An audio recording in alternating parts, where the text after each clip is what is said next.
¿Has escuchado a Pomplamoose? Me parece brillante. A ver. Pomplamoose es uno de los experimentos de covers más interesantes de la historia.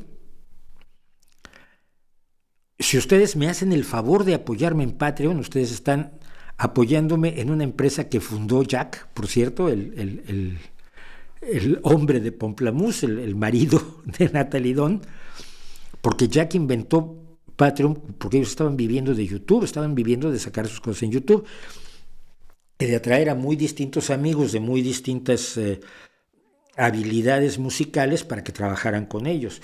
La chica Ataide, Eliana Ataide, que es la bajista, es espectacular. Katie Tunstall ha llegado a cantar con ellos. Pomplamoose es un experimento maravilloso, divertido, alegre,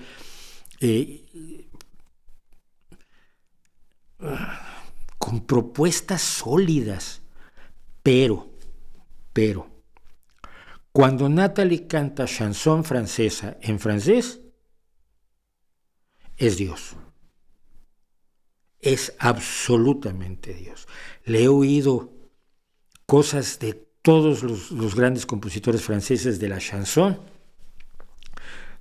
francés, y me parece que es lo que debería estar haciendo toda su vida, pero con ello no va a tener el éxito que tiene cuando hace covers y mashups de canciones pues, más o menos conocidas, de música más o menos conocida. Pomplamoose me encanta Scary Pockets, que es el grupo que tiene Jack por su parte, y ella acaba de hacer otro grupo cuyo nombre ni siquiera me ha aprendido porque salió hace un par de semanas.